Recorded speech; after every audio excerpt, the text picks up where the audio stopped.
Do you have any film threat durags on the website? Says the original Captain Durag. If I knew what a durag was, what's a durag?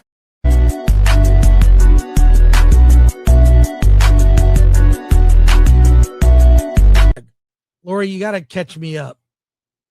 Wait, durag. Oh my God. All right. We do not have film threat durags. Lori, oh, durag. Peace out. Yeah, durag. I know. I deserve it. Durag. We are looking into actually getting film threat durags because of that segment.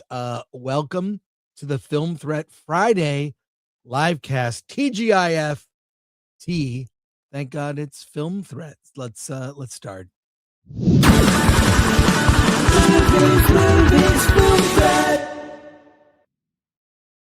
Happy Friday, everyone. Films to review, filmmakers to interview, and a big movie, big summer movie. We've seen it. Alan and I have seen The Mandalorian and Grogu. Social reaction has broken, and we will go over it. And where is Alan? I'm really busy at the moment with Dr. Doom, but I'll say it. Alan. Hey, man. Hey, I just need to let you know I bought this really cool McKine, and it does a whole McKine? McKine. That's good. Yeah. McKine machine. Oh my God. Well, I'm happy you're here. I will say this. Yeah. Wednesday, you weren't here.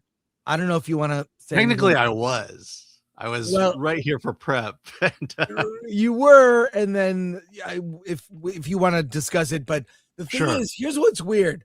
The show went perfectly. There were no issues, no problems. The show went perfectly, but somehow your absence was felt quite a bit. And that's all I'm going to say is the show went perfect, but it wasn't perfect because you weren't here. I know. Yeah. Yes. I mean, I think perfect shows are overrated. I agree. Much imperfection as we could bring to a show, that would be awesome. Yeah.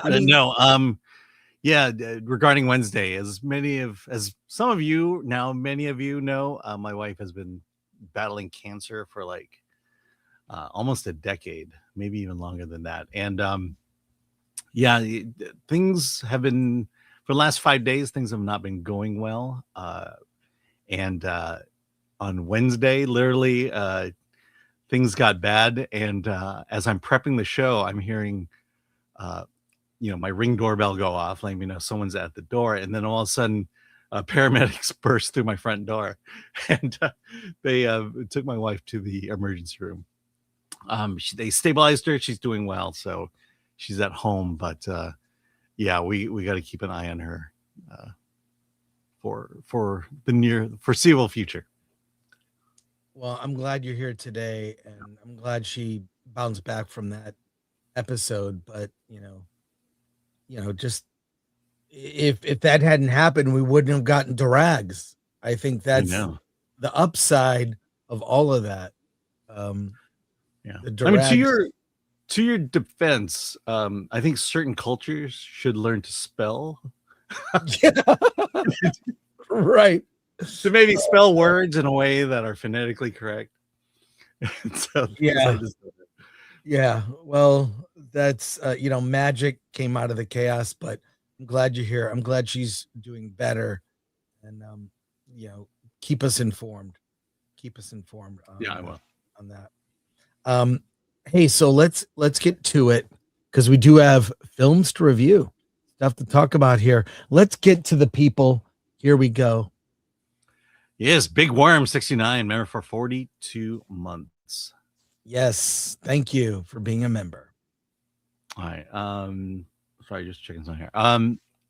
Franklin Sterling III. Alan escaped the Chupacabra Yakuza kidnappers. That's right. Yes, I want to see that movie. I used Kung Fu to do it. Roger Nichols. Oh, Roger Nichols. Sorry. Dyslexia. A wonderful hail to all here today. Hope all is well. Thanks, Roger. Nick XH, member for 26 months. Thank you for being a member. Check Wow. out the members only videos. Yeah, I've been a fan a little bit longer than that. West Reviews was swamped at work on Wednesday and couldn't watch, but I'm here today. Hail from that. Let's just say nothing happened on Wednesday.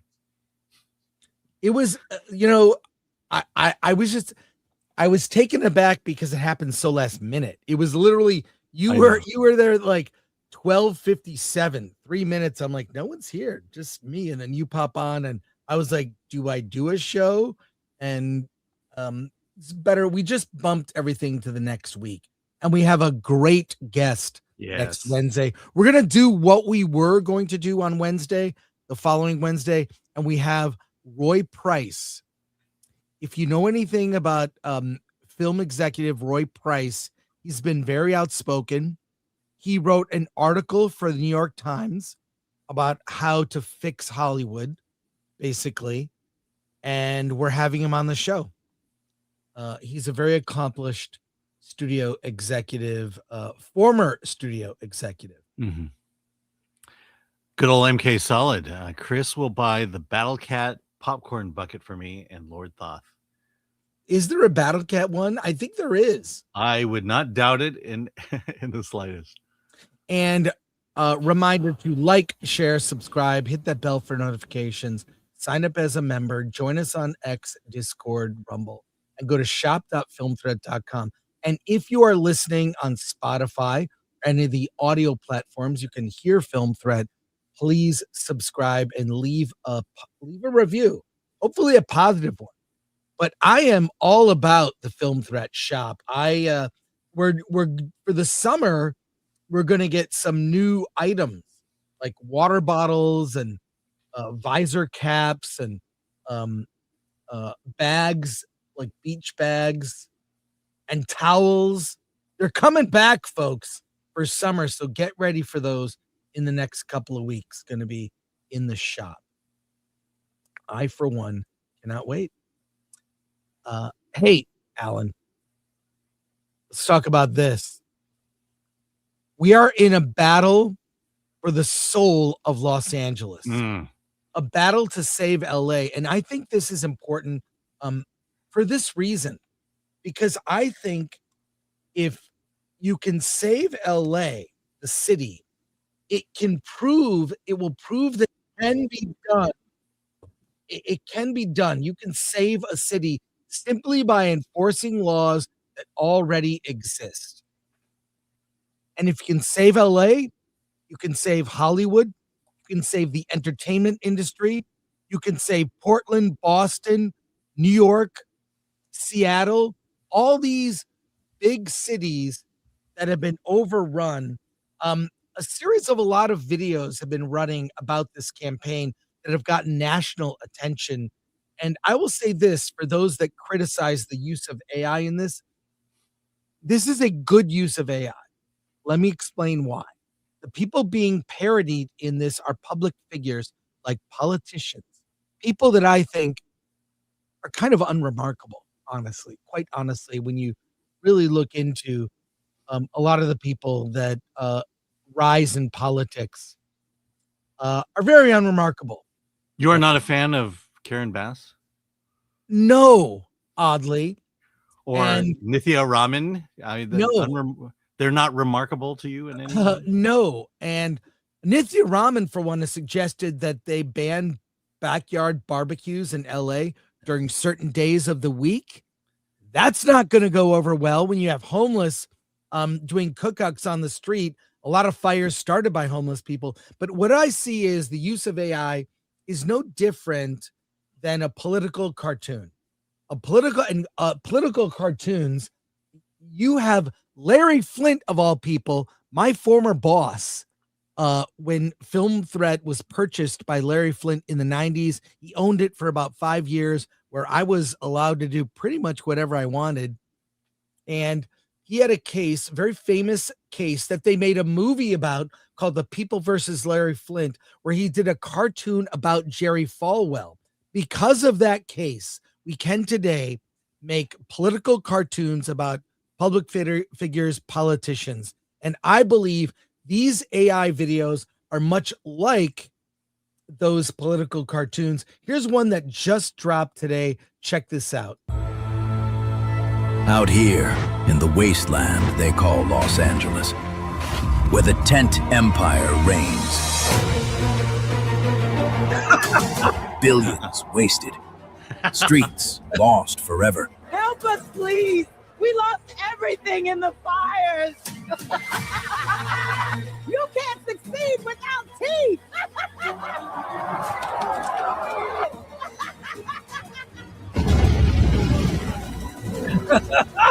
But there's one man willing to step into the Thunderdome Hey, Karen! to bring the hummingbirds home. I found your water!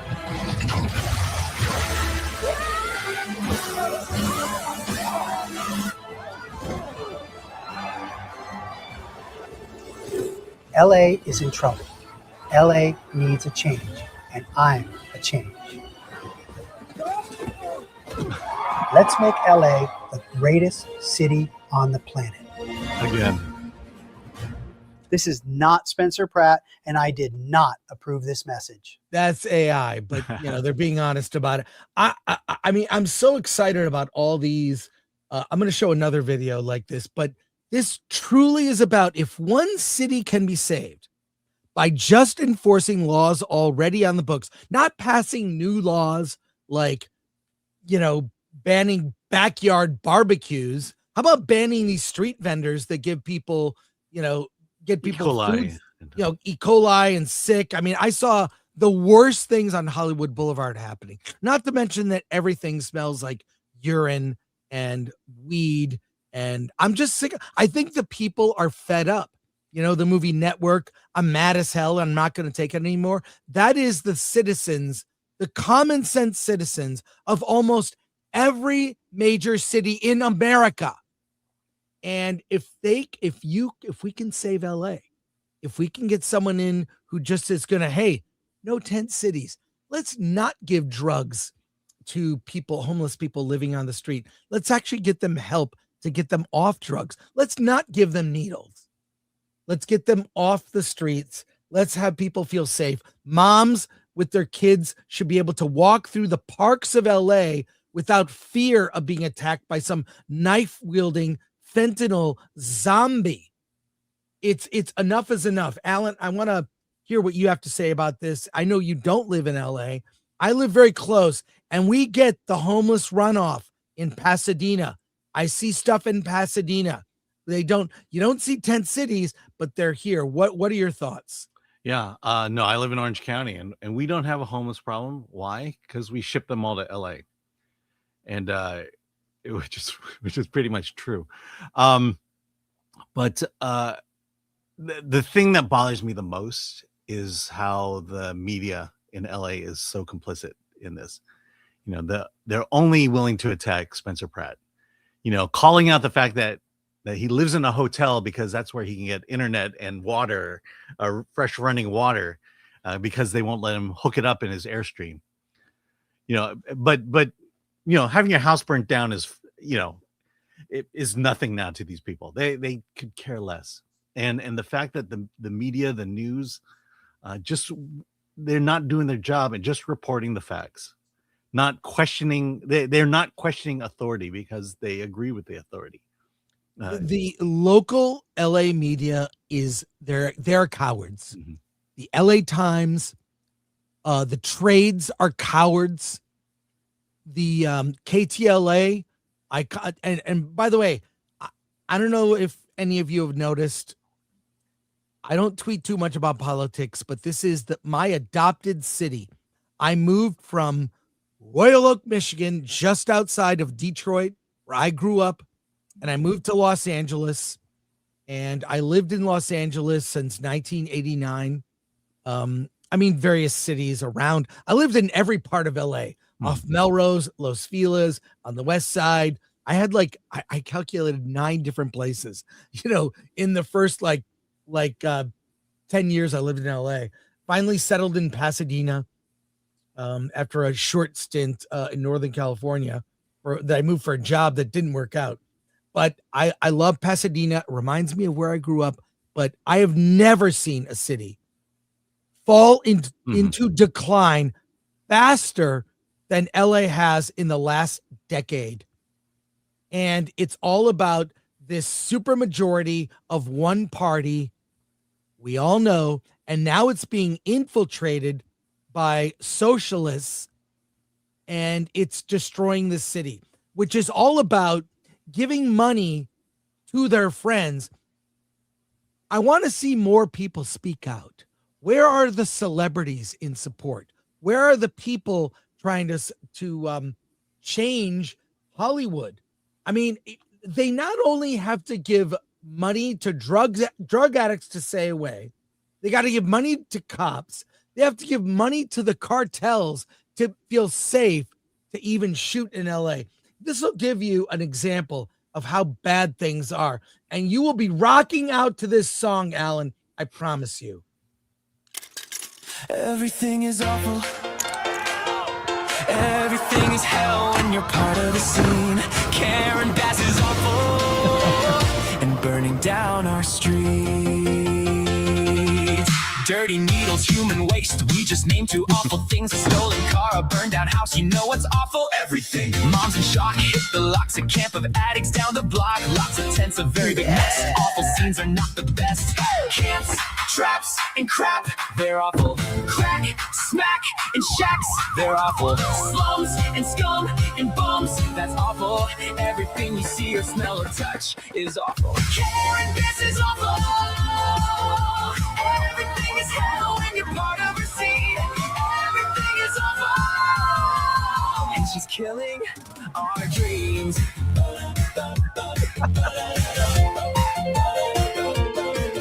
Wait, somebody's fighting back now. Standing up and taking flack now. Spencer Pratt lost everything. Watch the flames take everything. But instead of looking down, he's exposing this whole town, calling out the corrupt machine. Somebody's gotta clean this scene. Let's go! Truth, proof, and receipts. Not awful. Fight, light, and making things right. Not awful. One man, a plan, and he won't quit. Not awful. Spencer Pratt is done with all of this. Awful. Spencer Pratt is fighting. Everything gets better when you fight for the scene. Spencer Pratt is rising. He's gonna save LA's dreams. Everything gets better when somebody stands up and refuses to quit. Spencer Pratt is fighting, and we're done with all of this shit.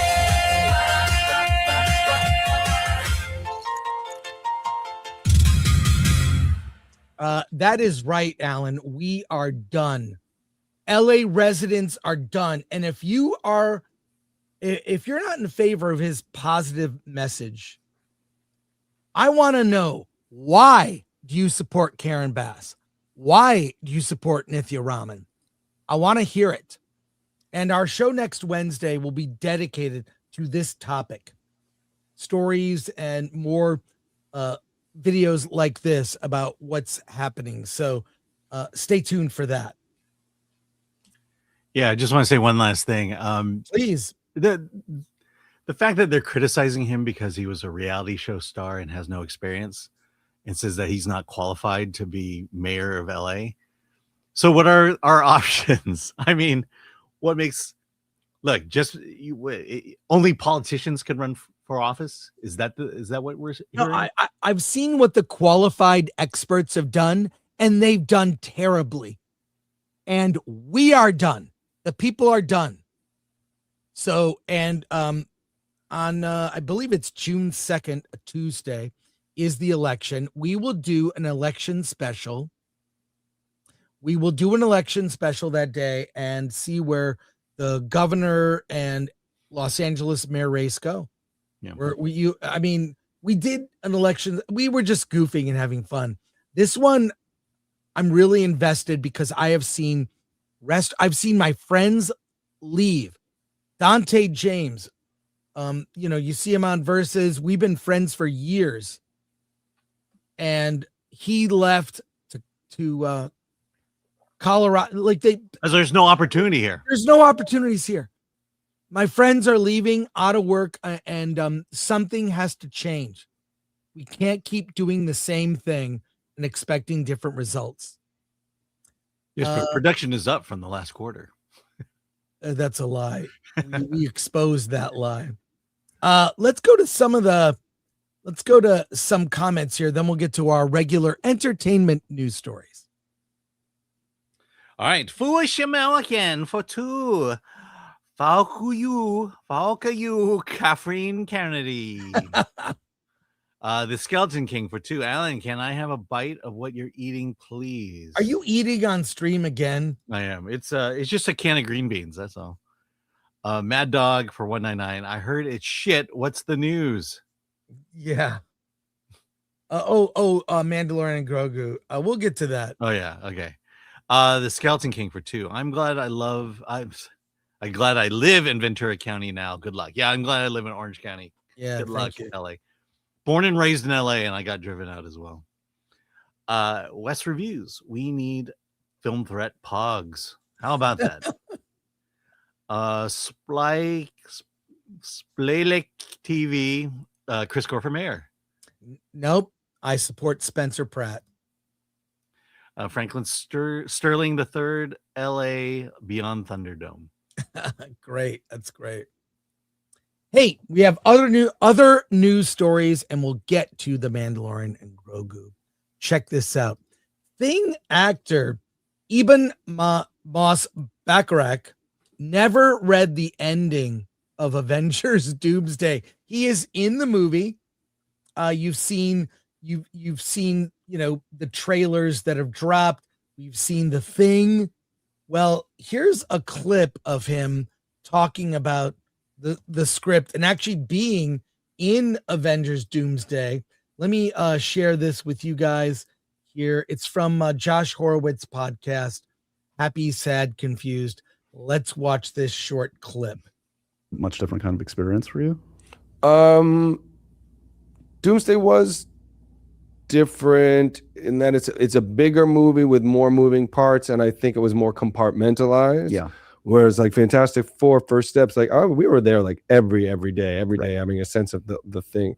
And these movies are so interstellar and so galactic and conceptual, so it's very hard sometimes to understand what's going on in the story. And Doomsday was a little bit harder for me to hold all the parts. And I mean, I knew where I was, I knew which planets, which universe I was in, but how it was connecting to other universes is I would have to go back to like, Joe, I know you've talked me through, can you just tell me one more time? Like, it's not, I mean, I've talked to all your co-stars in all these films, and it's not unusual. You just kind of have to trust. I mean, those guys somehow know how to cobble it all together. Like, you probably, I would guess, never even read the full.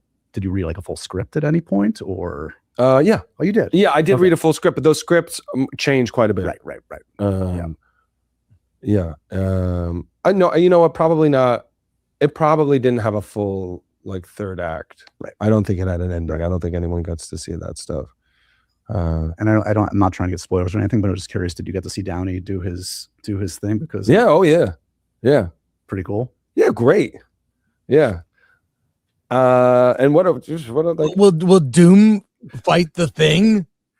Oh, are you gonna see that? Let's hear the rest. Go, wonderful man. Like, what a great set leader he was. Like, it was like, you know, he's been doing this for a long time, and he was so generous and really like checking in, making sure everyone was good. Like, it's just like, yeah, really, really good, good kind of coach energy there. They're very overwhelming. These movies are very. And you look around, I would look around the room, and I'd be like, there's Ian McKellen, and there's like Channing Tatum, and then this. It's just it's a lot.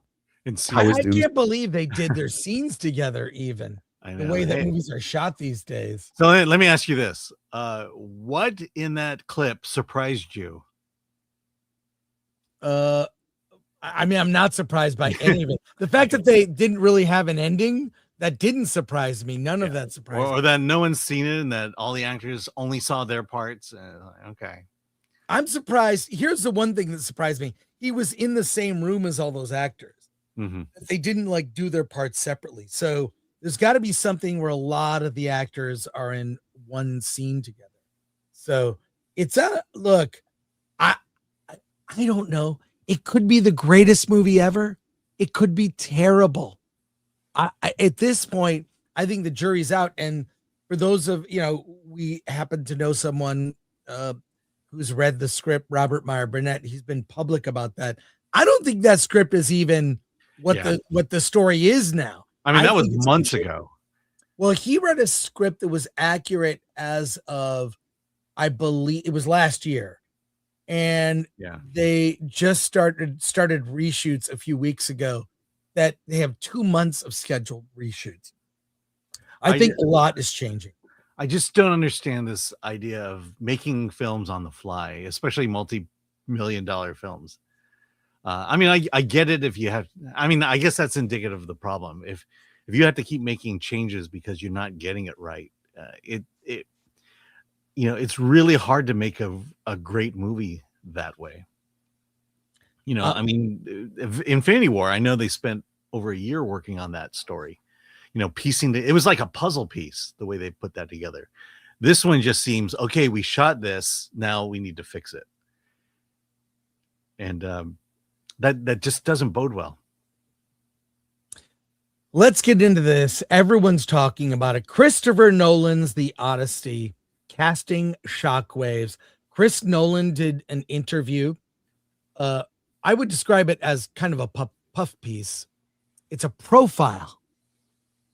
Not really going into depth all that much in terms of pressing him. But Chris Nolan has been dreaming of The Odyssey for more than 20 years. In fact, he was a director that was up to direct Troy with Brad Pitt and was unable to do that project. We're going to focus on the casting aspect of this because that's what's causing shockwaves. I don't know. Do you have notes for this? Or I think so. This is the Christopher Nolan on The Odyssey. Yes, let's hear it. Here is quotes. Christopher Nolan's The Odyssey features one of the most star-packed ensembles of his career, with the casting designed not just for spectacle, but to deepen the emotional and psychological complexity of Homer's epic. At the center is Matt Damon as Odysseus, the war hero struggling to return home after the Trojan War. Nolan believes Damon was uniquely suited for the role because audiences naturally empathize with him, even when his characters are flawed. Nolan's Odysseus is not a clean-cut hero, but arrogant and duplicitous, making Damon's warmth essential to keeping audiences invested. Anne Hathaway plays Penelope, Odysseus' wife, and Nolan dramatically expanded the character beyond the passive figure many readers remember from Homer. Hathaway says she was surprised when she realized Nolan had written Penelope as Odysseus' equal. Oh, thank God, finally. Rather than simply waiting for her husband's return, this version is full of fury, with Hathaway describing her as this volcano of a human that was just simmering. Hathaway and Damon approached the film as a sweeping love story about soulmates enduring decades apart. Several supporting roles reinterpret iconic mythological figures with more nuance. Samantha Morton's Circe, the sorceress who transformed men into animals, but Nolan humanizes her beyond the archetypal enchantress from the poem. Meanwhile, Lupita Nyong'o plays Helen of Troy, with Nolan complicating her reunion with Menelaus after the war. In the surprising dual role, Nyong'o also plays Helen's sister, Clytemnestra, who's work on your Greek, Alan. You got to work on your Greek. Who disastrous marriage to Agamemnon, I know that one, becomes the darker mirror to Odysseus and Penelope's relationship. One of the most unexpected casting choices is Travis Scott, who plays the bard. Nolan says he cast the rapper because Homer's epic was originally oral poetry passed down through performance. I wanted to nod toward the idea that this story was being handed down as oral poetry, which is analogous to rap, Nolan explains. Ancient Greece meets stadium tour energy under an IMAX sky. The cast dynamics also reflect Nolan's directing style. He avoids using a director's chair and physically stays beside the performer during difficult shoots. Damon compared it to being in combat beside a commanding officer. There's something really nice about being a soldier in a foxhole and looking over and the general is right next to you. The overall impression is that Nolan's assembled the cast less like a typical Hollywood blockbuster lineup and more like a trope for a mythic stage play. Recognizable stars choosing because they could bring emotional gravity, vulnerability, and moral complexity to characters who have survived nearly 3,000 years. Let's talk about the controversial castings. I mean, a couple things. Travis Scott as a bard telling stories and trying to draw some analogy with rap. It's terrible. Yeah, word. I don't like that idea. It kind of takes you out of it. Like, I have never seen an episode of Bridgerton, but I've seen trailers for Bridgerton, and it pops up. And every time I look at it, I go, I just don't buy it. I'm sorry. I'll defend now Nolan for this. I get where he's going. He's casting Lupita Nyong'o because to the Greeks, the fact that she looks different, a different kind of beauty, would mean that she's exotic to the Greeks. So that's what I'm interpreting Nolan's thinking is. Will it work? I think the chances are good that it will not work, but I'm trying to explain what I believe his thinking to be and his justification for her casting. The other casting, Elliot, Ellen Page, whatever you want to say. I mean, they worked together before, on Inception, which I really love that movie, Inception.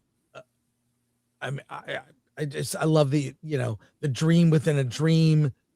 I mean, it's also, you're starting to see that Nolan tropes. I don't know who Ellen Page is playing, so I don't want to really react to that. Could be some random spirit, someone from the spirit realm. We don't know yet, but I think, and I'll see. Look, people are calling him out. Elon Musk called out this casting as being kind of cowardly. Here from Variety, Elon Musk attacks the Odyssey again and claims Christopher Nolan cast Lupita Nyong'o as Helen of Troy because he wants the awards. Well, I mean, he doesn't need it. He's won the awards, but people are, and it's not just Elon Musk, okay? He's pointing out, I think, the obvious, what people are kind of tired of these race swaps and the sort of lack of authenticity. And here, look, even it's just all it's resulting in now is some really great memes. Check this out. This is Ellen Page as Achilles. Let's watch this real quick, Alan. Oh my god. Have you seen this? No.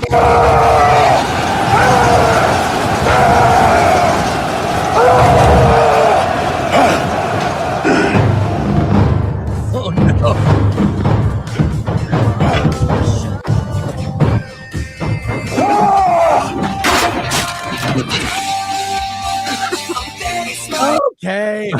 Okay.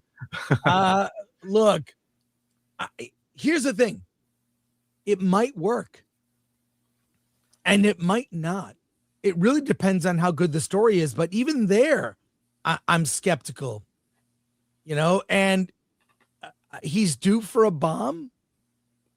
And I'm skeptical because this is going to here. Look, I am used to old school, sword and sandal epics with people with British accents. I'm sorry. I know they were speaking Latin, some form of Latin or Greek, but I'm used to the British accents, like in things like I Claudius and other Roman epics, and even I'm used to imperial evil people, you know, having British accents. They have American accents and the dialogue is very kind of modern, you know, in the scenes that we've seen. So I agree with the complaints, and I can hold two things in my head at the same time and say I'm still gonna wait to judge and see the film itself. Alan, what do you think? But I'll tell you this: if the I can't do that. You do that. What do you think? No, I'm going to go on for another 10 minutes. Okay. But like, I got to hear what you got to say. But okay. All right. I'm the person who has rarely ever been excited to see a Christopher Nolan movie. I think the Batman trilogy are the only three that I've really looked forward to. That being said, I do underestimate Christopher Nolan a lot, and he does over deliver sometimes. I'll give you Oppenheimer is the one that I completely wrote off until I actually watched it, and I really like that movie. I am sad that the first movie I saw coming back from the pandemic was Tenet. And that ending, that last act, let's just say the last act, I was utterly confused. And still no one has been able to explain what the hell happened in that. I get what he was going for, but I just didn't see it. And that's kind of how I feel about Prestige. Yes, I didn't know anything about Prestige before seeing it, but once I did see it, I really liked it. So but I mean, I guess I'm gonna have to take the same attitude with the Odyssey. I will say that the first trailer of the Odyssey, I was really on board with this movie, and then they kept putting out trailers, and it's like, yeah, I'm not. You're just ruining my excitement for this movie, and then now you muddle everything else with casting talk, and I'm like, well, yeah, I guess it could be the greatest casting in the world, or it could be the worst casting in the world. If I know Christopher Nolan, he could either pull it off and make a great movie, or he let the woke mind virus take over his brain and it'll be a horrible movie. So look, I think I'm in the greatest position for Christopher Nolan. I'm going in with very low expectations when I see this movie. Let's get into Mandalorian news. Let's start with this.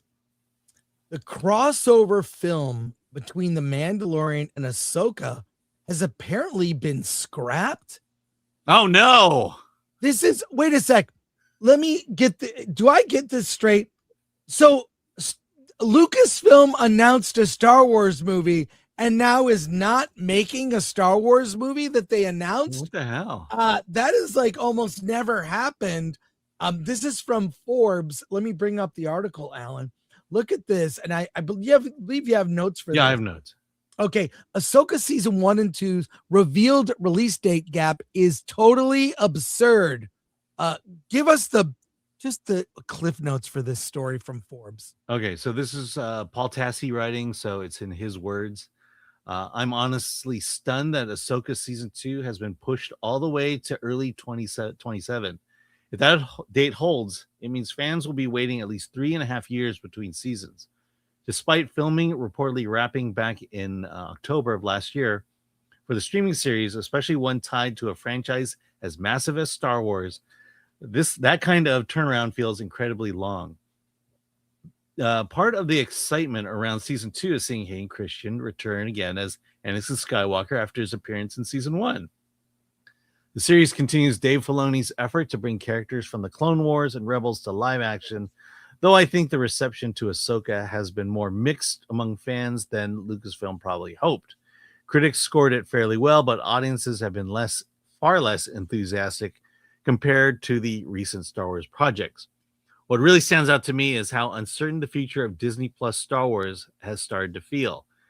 Several series have already ended. Rumored crossovers planned between Mandalorian and Ahsoka seem to have been cooled off, and Disney appears increasingly focused on theatrical films like The Mandalorian Grogu. At this point, it genuinely feels possible that Lucasfilm is shifting away from building a huge streaming universe and moving back toward movies as the center of Star Wars again. Well, if they're going back to making movies, we'll get to the Mandalorian and Grogu. It's not looking good, folks. It's not looking good. And I predicted this would be scrapped. All these big, bold announcements, you know, a James Mangold movie about the formation of the Jedi, a Rey movie, all these movies. I believe that these are projects that were in active development. Development doesn't mean you're making a movie. A film project must go through development, meaning you have to hire writers. They come up with a story. Everyone likes the story. The writers go off and write the script. Then the movie has to jump through more hoops, including marketing, including other departments like casting, to decide if, because Lucasfilm doesn't have the money to make these movies. So they develop them, then take them to Disney and say, we'd like to make this movie. Give us $200 or $300 million to make it. And I believe every project they announced was in active development and probably didn't even get to the script stage. So this project being scrapped does not surprise me. The project was intended to be like something that crossed everything over from Mandalorian, Ahsoka. It was going to be like all the stories from the Disney Plus series coming together and wrapped up in a big movie. Would have been like Heir to the Empire or something, which they should have made that or the basis of that, the sequels. They failed. They really failed at that. So no surprises here. Another Lucasfilm cancellation of a project, and it's a Tuesday. What are your thoughts? And then we are going to get to the Mandalorian and Grogu first reactions, including our own. I know. I have a great idea. How about we take all the Star Wars timelines and then we bring them all together in one movie, and you find out that Darth Vader was behind it all the time. Yeah. Yeah. Wouldn't that be amazing? That'd be so great. Somehow Dave Filoni can't pull that together. Weird. Which speaks to Dave Filoni altogether here.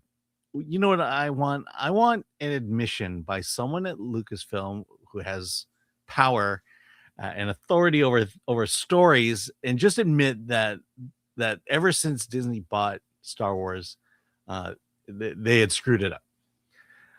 And the reason I say that is you cannot fix a problem unless you're honest about what the problem is. And that's what I feel Lucasfilm is at. They know there's a problem, but they're not willing to really, look inward and be honest and say, this is where we screwed up. Because until you understand where you screwed up, you can't move forward. Because then you're just going to get mediocre product after mediocre product. You're going to start doing things that you think will fix the problem, but never addresses what the real problem is.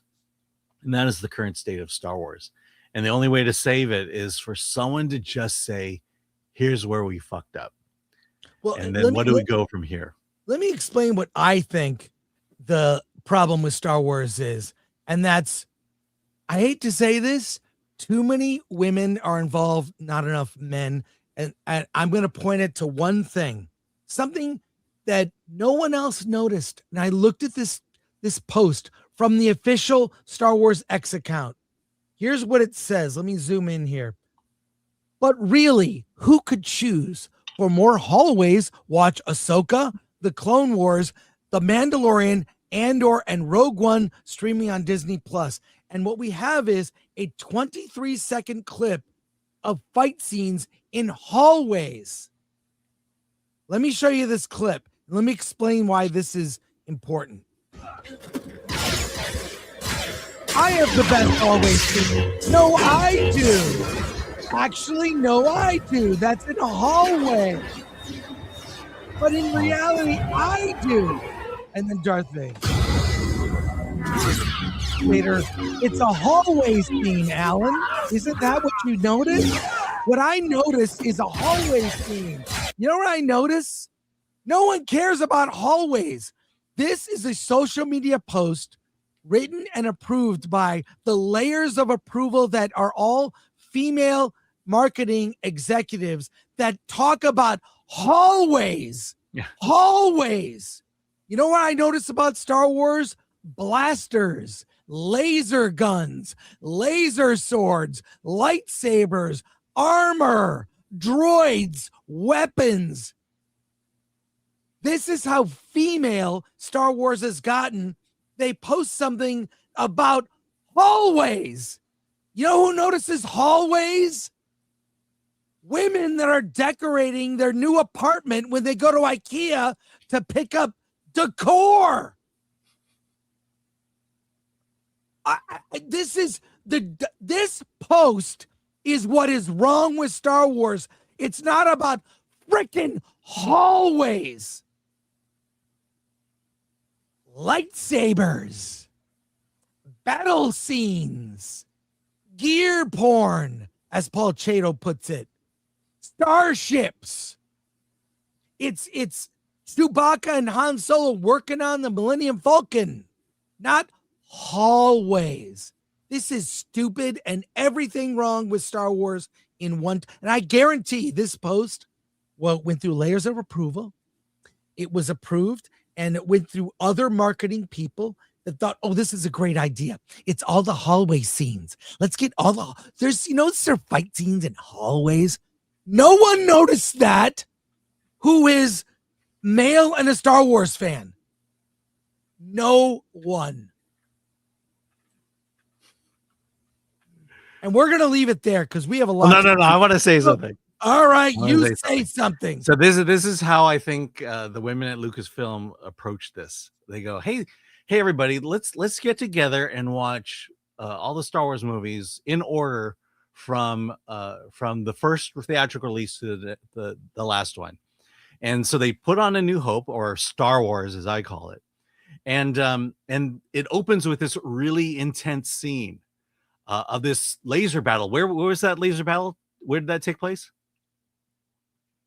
In a hallway. And then they just shut it off and said, I understand Star Wars now. You know who decorates hallways? Women. They put up. Right. We're going to put because how decorated was the hallway in the beginning of episode 4? I'm going to hang up pictures and we'll do this. Like, if you're a man and you have a woman in your life or a significant other and they care about something you could give a shit about, you just let them do it. You want to hang up pictures in the hallway? I don't care. Go ahead.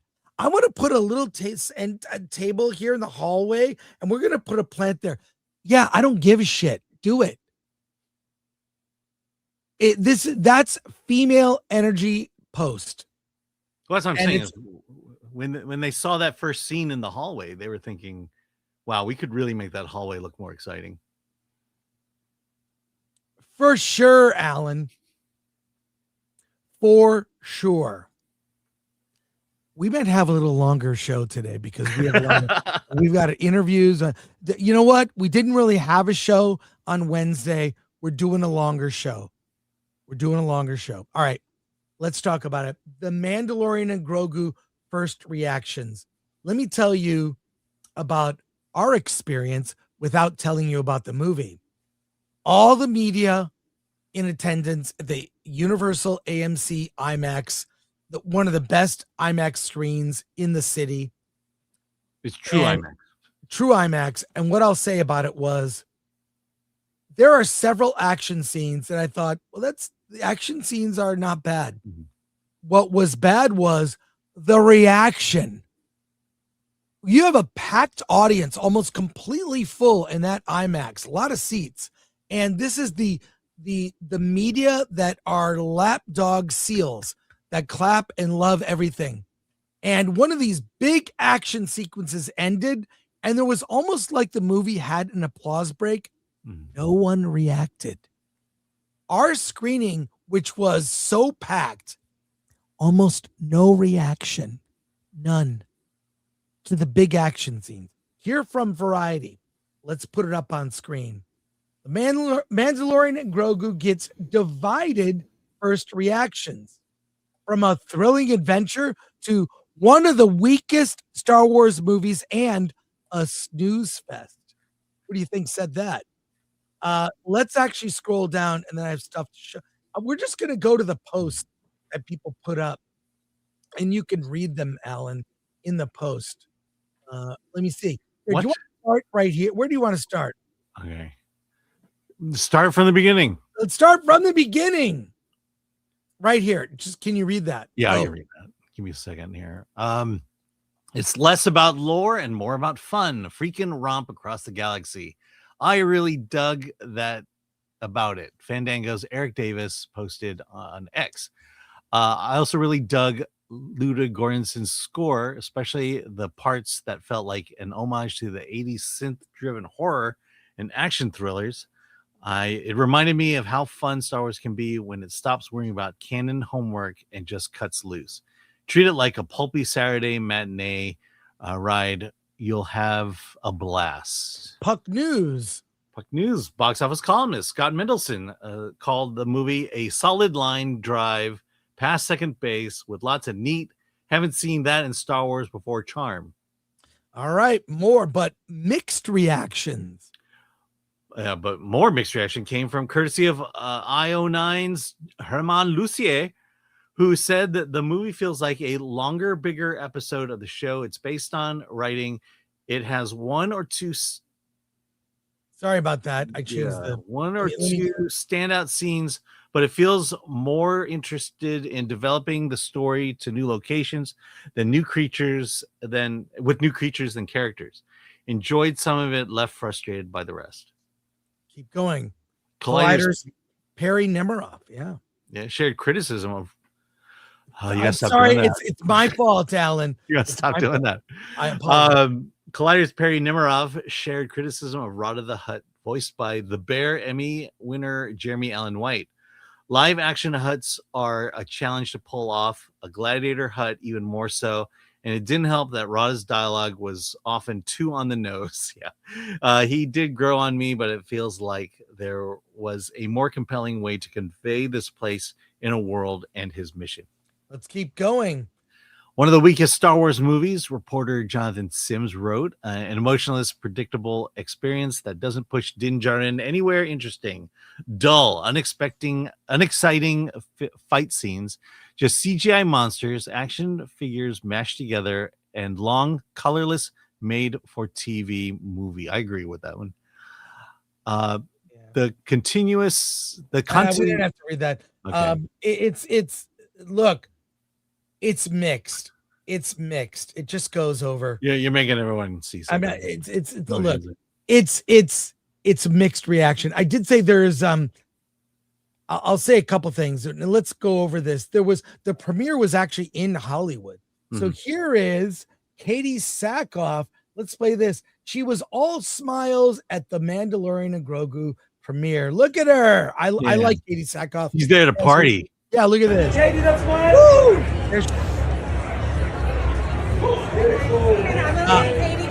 I don't know if you consider this a spoiler. I have no idea why she's there, because guess what?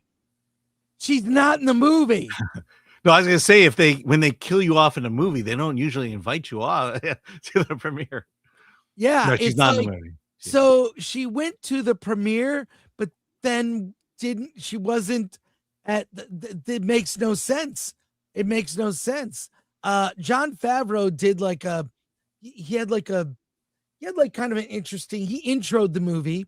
Let me show you that video real quick.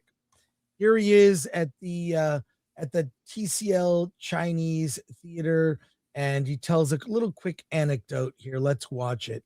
Here we go. And because of the world that George Lucas created, we're still telling Star Wars stories. The baton has been passed down to other filmmakers, but here we are. Hopefully we'll get some of that magic and some of that energy here.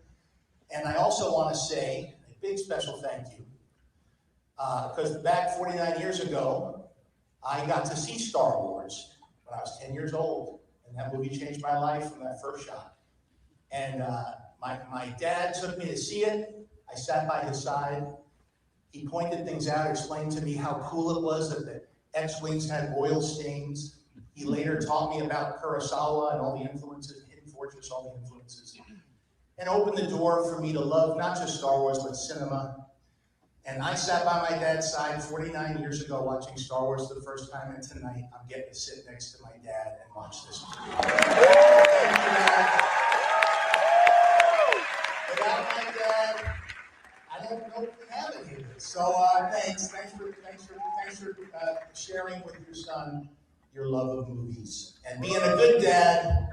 And this movie is about a guy who I like to think of as a good dad too. All right, thank you, Wallace. All right, you know what? That story is better than the movie. The story that Jon Favreau told.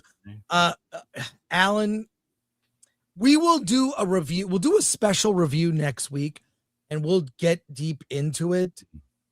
I don't want, we did an out of the theater reaction that's on the channel.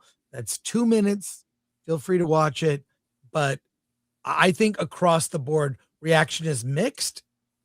And no one is, I haven't even seen a reaction that was glowing. But I'll just say this. There are I told you that Bo-Katan isn't in it. Well, guess what also isn't in it? No surprises and no cameos that people were hoping for. You're getting none of it. You're getting some deep cut characters. I'll point out what they are in our review later. I won't spoil that now because it would be going down a rabbit hole. Things that I noticed that no one else noticed, but that's okay. Yeah, I think there's a breakout character in Trapper Wolf. I think people will be drawn to it and will get a reaction out of the appearance of this character. Yeah, I can't wait to see Trapper Wolf in future Star Wars movies. That's Dave Filoni's character. Oh, great. You just gave it away. You spoiled the movie. Everyone knows this. Dave Filoni put himself in the movie, but we'll get into it. The reactions are mixed. Now, here's what's significant about that. For every Star Wars movie that we have seen released by Lucasfilm, the first reactions of people going to see it are always over the moon positive. Yeah. Always over the moon positive. I can guarantee you, everyone at the Chinese theater loved that movie. And let's just say that was broken by The Rise of Skywalker. Was the first time I'm like, oh, people really did not like that. Did not like it.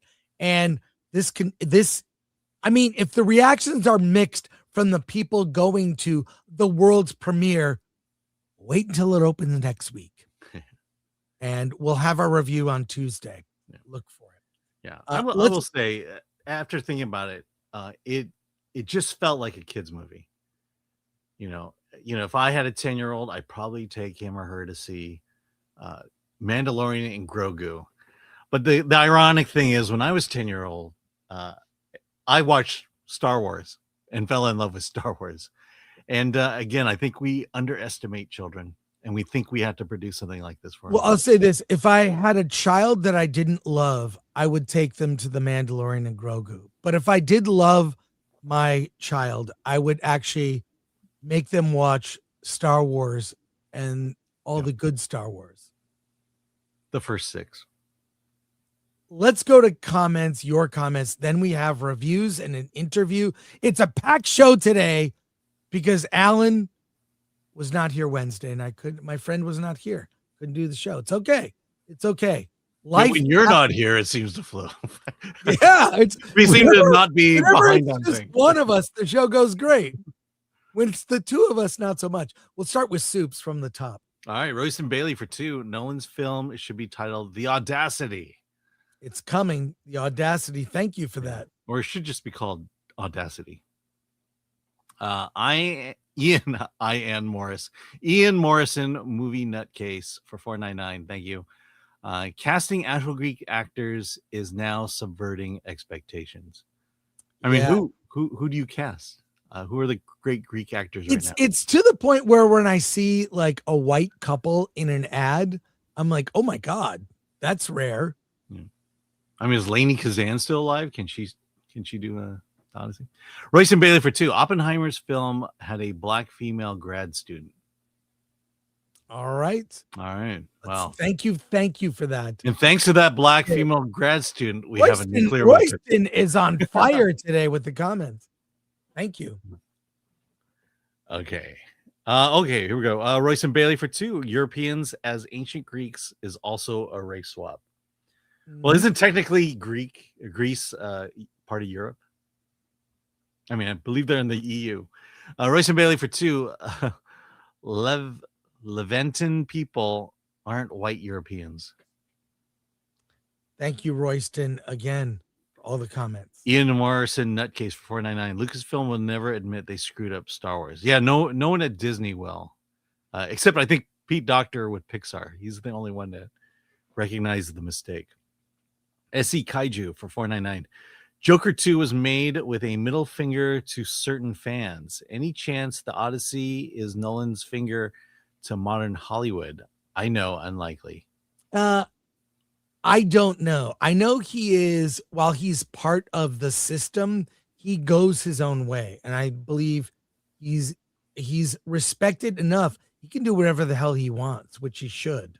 Yeah, but to the point, I think, are we going to get a one battle after another out of the Odyssey? We'll see. Brother Matt for 2. Nolan does have a working relationship with Paige. Well, yeah, they work together on Inception. Ian Morrison movie nutcase for 199. A freaking IKEA chair. Yeah, a freaking IKEA chair. Yes. No. Jason Nelson for 2. Where are there any exciting cameos? Was Pedro Wooden? Were there any exciting cameos? Jason Nelson, you're asking this. The answer is no. Nope. There are some deep cut creature characters that are like, oh, that's funny.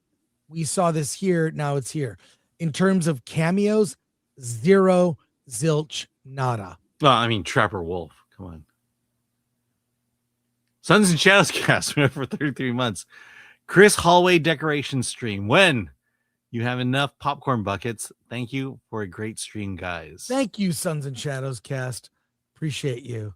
And Atomic Glory says, I'm sorry. I can't do an impression. I'm sorry, but hallways need decorating. LOL. I know the women saw the first episode 4. That hallway, not much to look at. The fact needed that a woman's touch. The fact that someone looked at those action scenes and said the thing they all have in common is hallways. Yeah, that's trademark Star Wars. Is dumb. That's why no one likes Duel of the Fates, because it didn't take place in a hallway. It took place in an energy reactor. Okay, SE Kaiju 199. Disney Star Wars, make the hallways snatch.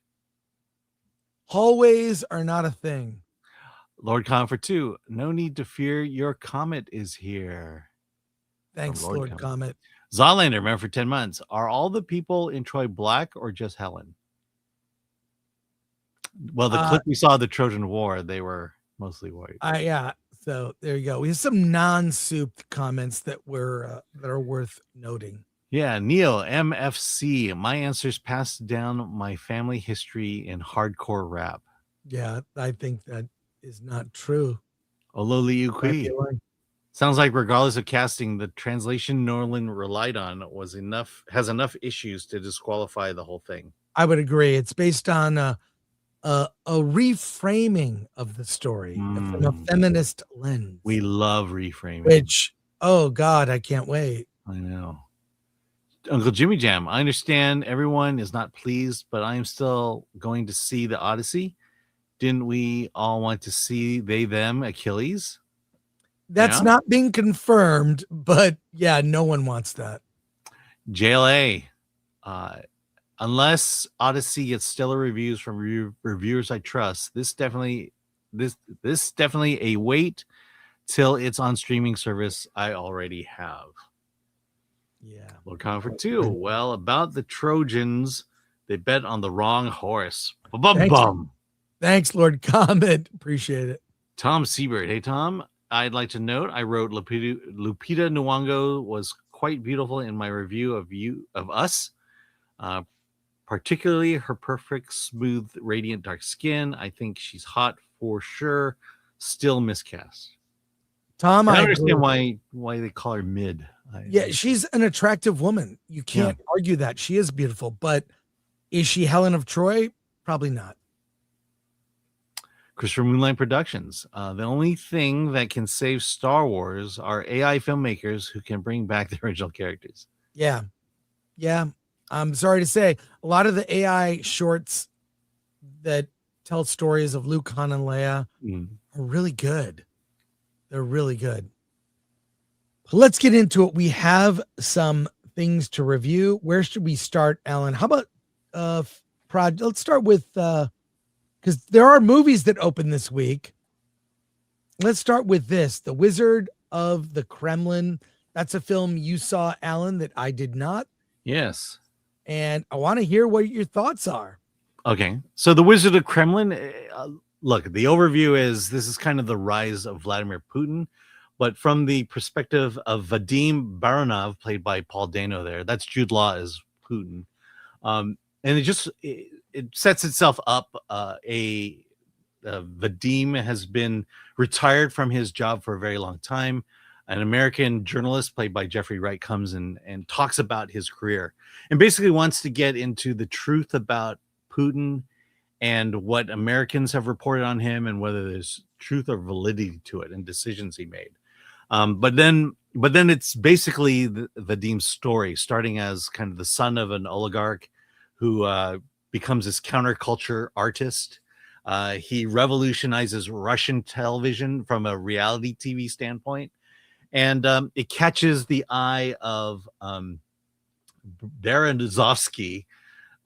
Berezovsky, who thinks that that Vadim's skills with television can translate to Russian politics, because the current leader of Russia is, they've been having problems with with Gorbachev and things like that, and they want to bring a real leader in, and so Vadim helps kind of finalize things, and it all points to Putin, who is basically an ex-KGB officer who has no real ambition to be leader. He's happy being the guy running, the wizard, the guy running the mask in the back room. But they convince him to do it, and this whole thing goes into how Putin becomes the leader he is today. Here's the thing I found interesting about this. I think people use this phrase a lot. Two things could be right at the same time. First is Putin can be a ruthless authoritarian with murders, who likes to murder his opponents or people who double cross him. That's probably true. The other thing that is also true is that maybe Democrats, after the election of Trump, made stories up about what Putin did, and his influence over the election, the Trump election in 2026. And that's, to me, that's the interesting part, is to see how this movie handles that.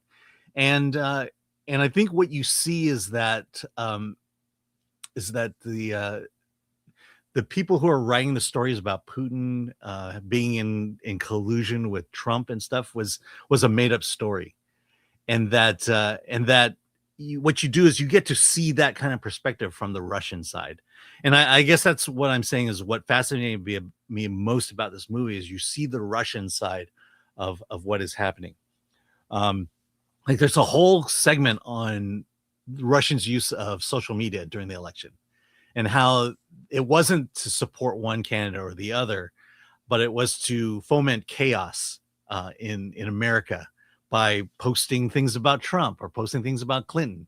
And it was their attempt to keep things at chaos. And it was Vadim's it was Vadim here who set that strategy in place. And so so it's not pro-Russian, but it does enlighten things. And I say that as it's interesting that a movie would do that. A movie would take this approach to the Russian side of the story and present it in a way that, A, basically is the Russian explanation of things, and B, sounds somewhat plausible, especially today. So I look, this plays out like a biopic. Paul Dano is his character. Vadim is just talking about how things happened, and we see clips of it. And so that's, I will say that if you are a student of politics like I am in global politics and tend to be very skeptical about what the media pushes our way, this is an interesting movie to watch. And whether you believe it or not, that's up to you. But it's a perspective that I find interesting. How is Jude Law as Putin? Oh, he's very good. He's very good. Yeah. I mean, it's just interesting to me that they are trying to be authentic to the source material, and Jude Law is playing Putin very authentic to what he's not. I'll say this: he's the villain, but he's not the villain in this movie. Do you recommend it? I do. But you've got to come in at it with an open mind. If you hate Russia, you think Putin's the worst person in the world, which he probably is, you're probably going to question the hell out of this movie. And I kind of question the hell out of it from the other perspective as well. Well, I'm part Russian, so at some point I'm obliged to see it. Yeah. You're part a lot of things. That's true. I'm like Europe had an orgy. Let's go to comments real quick. All right. DL Racer 20, LinkedIn Chad here. The casting is an issue because the cast should believably fit the role. These activists are trying to change that so they can create a political stunt that distracts from the theme of the film. I don't know that I agree with that. But thank you, DL Racer, for the 20. That's very. Yeah, I mean, I get what you're saying. I mean, it's surprising because I would have thought that these actors would play it more over the top evil, and they don't. Lord Comfort 2, this wizard is a Griffdork. Okay. Gryffindork. Yeah, the wizard. Okay, I get it. Lord Comfort 2, the Wizard of Kremlin, or Putin on the Ritz. Or Putin Begins. Putin Begins. Pilgrim Media for 2. What age group you suggest for the Mandalorian movie? Under 10. Well, under 12. Under 12, yeah. Yeah. Tim is not funny. The Wizard of Kremlin is an intriguing subject, but cold and a bit too dry. I mean, Russian. There's some interesting stuff in there. And Law's Putin is fun to watch, but it's a bit of a slog. Watch it on a plane. Yeah, I mean, come on. It's a story about Russians. Garth Knight Returns. That poster has an early 2000s direct to home video vibe, which is why I think it was the mystery movie last Monday. Yeah. Hey, I saw a movie that you did not, Alan. Mm-hmm. Let's talk about Obsession. What do you now? I tend to go see the horror films, and that's okay. I don't mind. This film, Obsession, is about a guy named Bear. They call him Bear, played by Michael Johnston. He has a crush on a girl. He just has a crush on her. They all work at a music store. They're 4 friends. His buddy, played by Curry Barker, another friend, Sarah, played by Megan Lawless. But he has really had this crush on Nikki, sometimes known as, she has a nickname, Freaky Nikki, played by Inde Navarrete. So he has this crush on her. The film opens with him rehearsing, revealing his love for her, and his friend mocks him. He doesn't know what to do. These 4 friends kind of hang out. They go to trivia night. They're a fun friend group. Bear buys this little gift because he knows Nikki is into crystals, goes to a crystal store, and he sees this little novelty gift called a One Wish Willow. What's a One Wish Willow?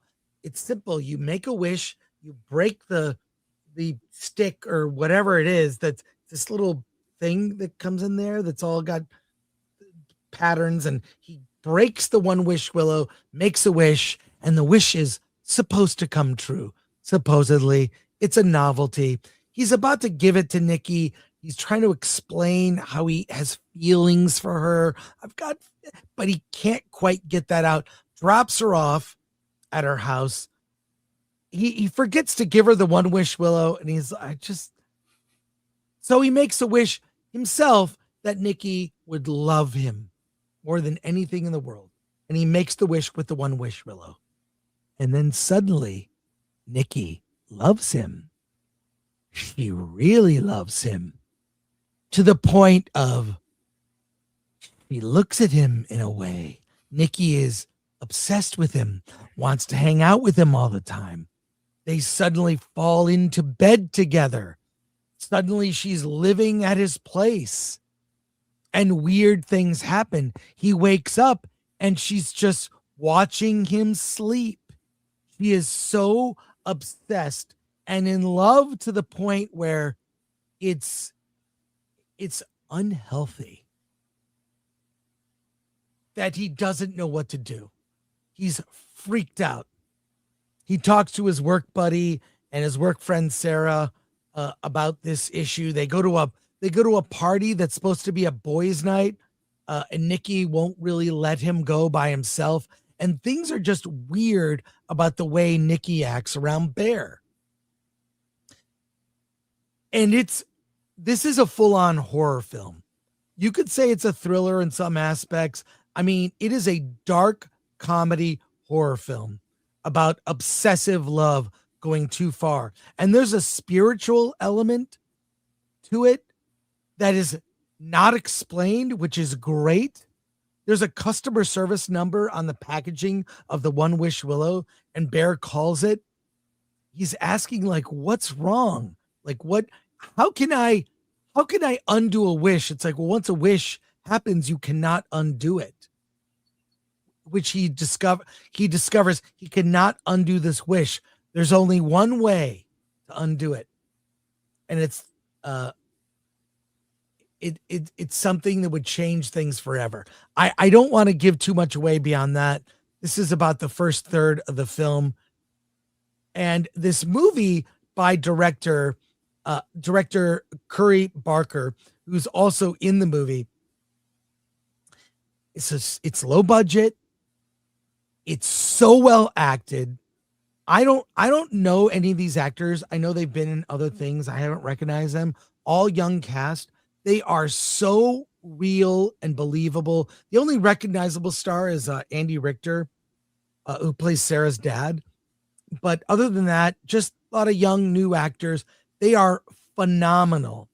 The sound design for this movie is so unsettling. I mean, it's not as gory as it could have been, but my God, so well done, well written, all in. You can nitpick a lot of it, which is fine.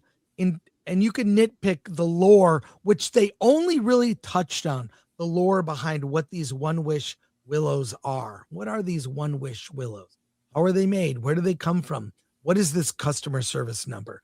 What I love about it is it doesn't over-explain anything. It presents what the rules are, which I haven't even told you what all the rules are. It tells you what the rules are, and then the horror plays out based on the performances of the actors. This shows you what a great indie horror movie can do when it's all about the performances. So strong recommend from me. One of my favorite horror movies of the year. I can't wait to see it again. And this Indy Navarrete, I'm sorry if I'm mispronouncing that name, as Nikki, is fantastic. I loved it. Oh no, my camera is frozen.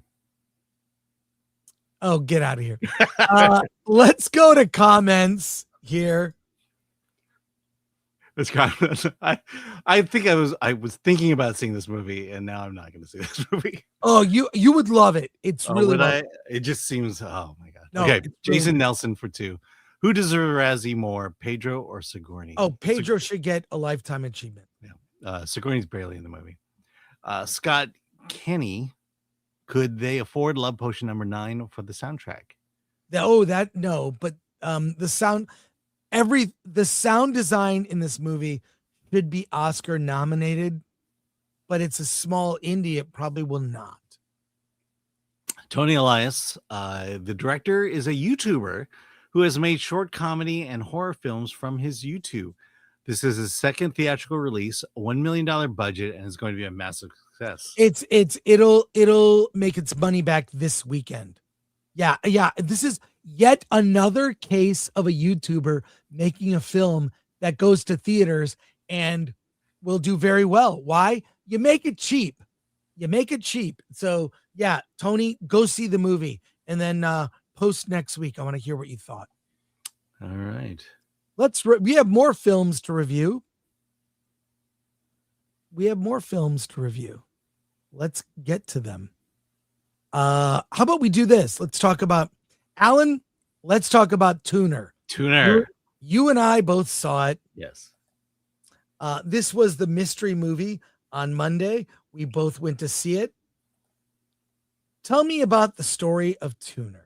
Yes. Well, Nikki White is a former aspiring musician who now works as a piano tuner with his mentor, Harry Horowitz, played by Dustin Hoffman. Mm-hmm.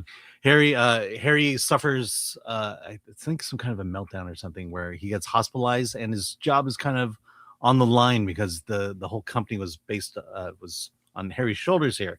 The thing about Nikki that makes him exceptional is he has perfect pitch. Play any note on piano, play a bunch of notes on piano, he'll tell you what notes they are. He also suffers from a condition that he cannot handle loud noises, which is why he is no longer an aspiring musician. He was a piano virtuoso for a long time. So he is very sensitive. His hearing is very sensitive. So that said, Harry's business is kind of going under, and while he's in the hospital, and Nikki wants to help his mentor and his wife, and he is approached by he stumbles across what appears to be a safe robbery in a house that he's tuning piano for. We'll find out that that's their security guards or security agency, and they're trying to open a safe in order to transfer money. And let's just say in an earlier scene, he learned the trick of how to open safes because of his sensitive hearing, and he does it. And then the boss says, "Hey, if you want to make some extra money, we got some, give me a call." And he gives him a call. And what he does is, tell you what, we offer security for all these rich people, and they all have safes. And all you have to do is, we'll just go in. We know when they're gone. We're going to walk in. You open the safe, and we're just going to take 2 or 3 items from the safe, and then walk away, and no one will know, because that's how it works. You put stuff in the safe and you forget it's there. And as long as you don't take everything, no one will know for a very long time. And Nikki decides to do that. And now he's gotten himself in with the bad crowd, and just in time to fall in love with a girl, Ruthie, who is at a piano school. And they fall in love, and things get complicated when the crime syndicate, the bounties become more and more riskier. And so, what's our hero going to do? Well, and then it's complicated by he kind of has a thing for a girl named Ruthie. Yeah. Who's an aspiring composer. He tunes her piano. They form a relationship. And this complicates things as he gets more and more spiraling with these, well, oddly Russian burglars that are doing these home robberies where they just take a few things so that no one will notice. And I'll say the real standout in this movie is the performance of Leo Woodall as Nikki White. He's fantastic. And his chemistry with Havana Rose Liu, who plays Ruthie, the pianist and aspiring composer, is great. She has a whole other, she has a dream of being a protege of a big composer so she can move up the ranks in that world. And Nikki's sort of side pursuits with crime are going to complicate things. I'll just say this. This movie is so well edited. The sound design, which puts you in Nikki's head, he's got this overly hypersensitive hearing where he has to have earplugs in all the time. Yeah, Like- he's like frozen when a loud noise occurs, like an airplane flying If over. a loud noise occurs, it's physically hurts him. So dealing with that, great performance. I don't know that I've seen him in other things, and it's nice to see like a traditional.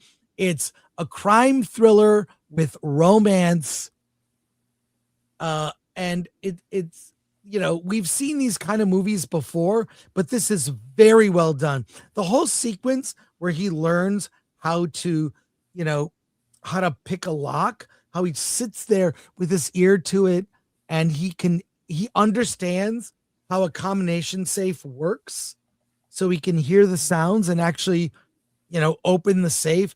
That whole sequence, just everything very believable, really well told story.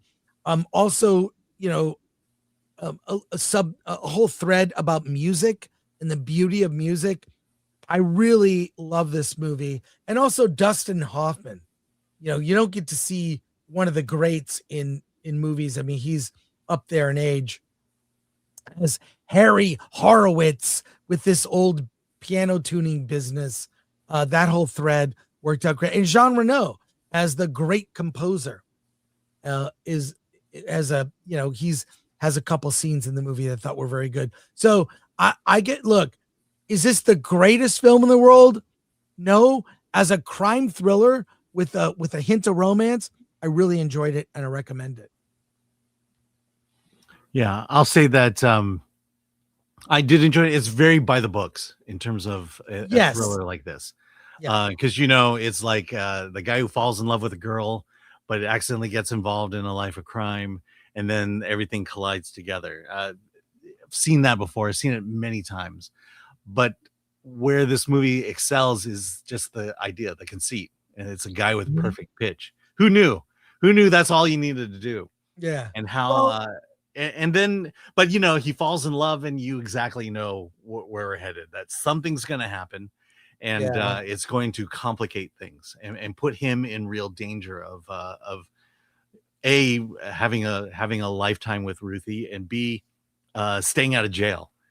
And so by the books is fine as long as you do it well, and Tuner does it very well. Yeah, I agree.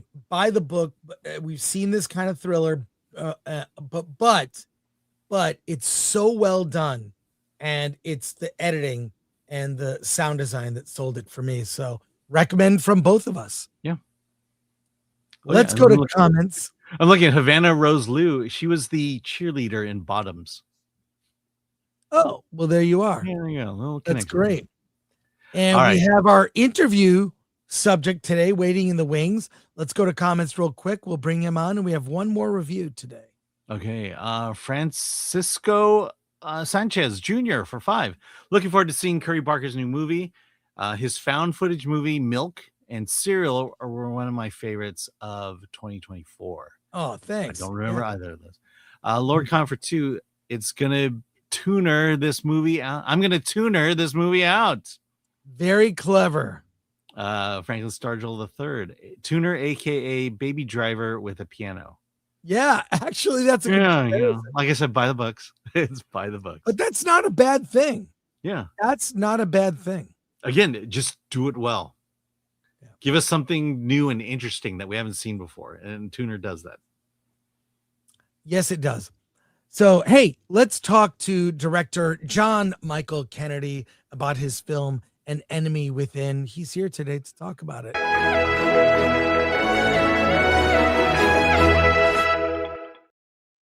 Hey, John. Hi, how you doing? Hi. Hey, how's it going? Thanks for being on the show today. How's it going? Thanks for having me. This is actually my first live podcast, so thank you. Oh, really? Yeah. There are like 2,000 people watching live. Oh, really? Oh, nice. We want to hear questions from our audience, but tell us about An Enemy Within, which is, I believe it's out today on VOD. Yeah, it's out today in the US, and it's about a character called Caleb Wingate, who is contacted by an assassin called the Wolf, who tells him that he must kill his father-in-law by midnight, or the assassin will kill his bride, Julia. So it's very much in this guise of Knives Out meets kind of like a Succession, though, which was kind of like the flip. But it was inspired by Michael Douglas's The Game. David Fincher's The Game, and also Quentin Tarantino's Reservoir Dogs. So you can kind of see those moments in the film. And what led you to this project? How did you? I'm always curious how a director gets on a project. There's any number of different ways. Well, I actually was at a friend of mine's hotel. And we didn't actually use that location in the end, but he was like, why don't you just, it's so hard to make your first feature. It's so hard to find the money, find the belief from everyone else around you. But just a colleague of mine said, why don't you just shoot a contained thriller in a hotel? And it kind of manifested itself from there. I'm from Birmingham, the UK. And, it was really, I went to various schools, and I saw the difference between the haves and have-nots, and it kind of inspired me to make a film, an idea about old money, new money, and how they collide. And ultimately, I did actually draft it as like almost like a stage play before it became visual, on purpose to kind of create more kinetic kind of like energy around the dialogue. And that's what we aim to do, is ultimately, you watch the film, it's, obviously it's a visual medium, but, there's one particular room, the bar, where it's, it has a stage play feel, that I wanted to kind of, which is very hard to do, is to keep that dynamic, but it was really interesting.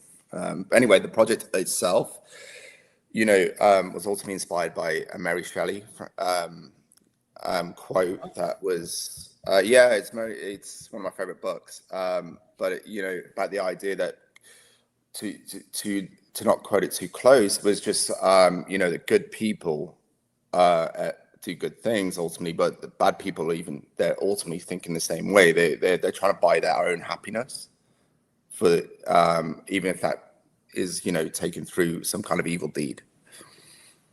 Let's take a look at the trailer to give people a taste of the movie. We'll watch it together here. Let's see. Oh yeah, okay. Here we go. Oh, this is a new feeling. This is a very new feeling. Here we go. You're gonna watch. You're gonna see it. Here's your work. Here we go. It's a good trailer. Spot. Thank you.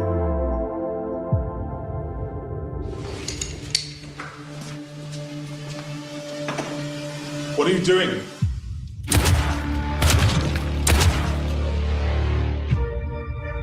Would have thought one of our executives would do such a thing.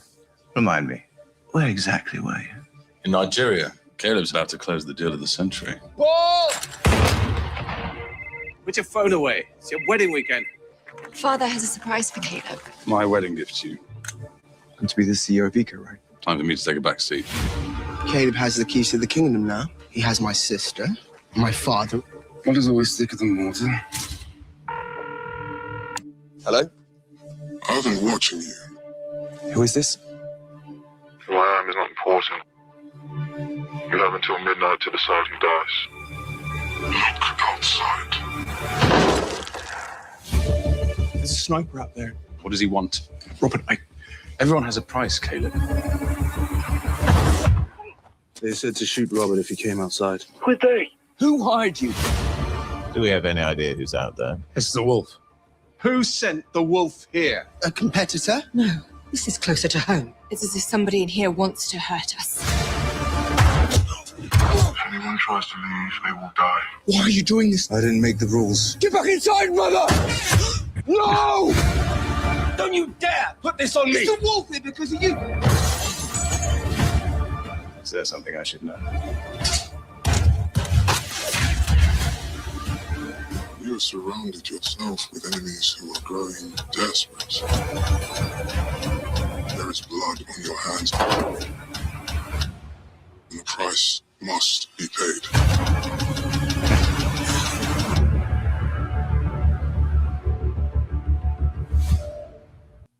Nice. Yeah, that's a thriller. Yeah, it's a thriller for sure. Now, that location is amazing. Amazing. How'd you get that location? Oh god, that's a whole story. I actually just text the owner of that location. She's also the manager, Sarah, who was fantastic. But I went to like 70 locations all around England. Yeah, old England is very scary when you look at all these like stately manors and you like investigate their backstory and find. But you're also like investing in the person that runs that facility or or services your production. And Sarah was amazing, but yeah, we found it, and it was the only place. There was no other place. Like I said, David Fincher's The Game earlier. That the film, one of his films, The Girl with the Dragon Tattoo, has that very quite white aesthetic. So I would like to pay homage to a reason I chose that, but for this film particularly, I chose it because of that element of elitism and the purity that they kind of export. But within the walls, you will see that the colors change very dramatically from golden to greens to, and then into the bar where it's very red and shadows and black.